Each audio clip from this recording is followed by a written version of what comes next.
असां ॾे अचण जी का इनायत ई करे वञ, मोहबत न सही का शिकायत ई करे वञ। मूं आहिनि हज़ारे दर्द तोखां वरिता जाना, कुझु त का रिआयत ई करे वञ। तुंहिंजूं यादूं थियूं काफ़िला करे अचनि, तिन लाइ थोरी का रुकावट ई करे वञ।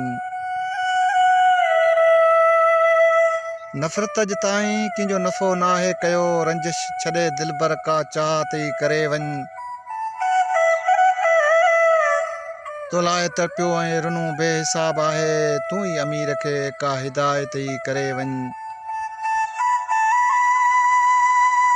असां ॾे अचण जी का इनायत ई करे वञ, मोहबत न सही का शिकायत ई करे वञ।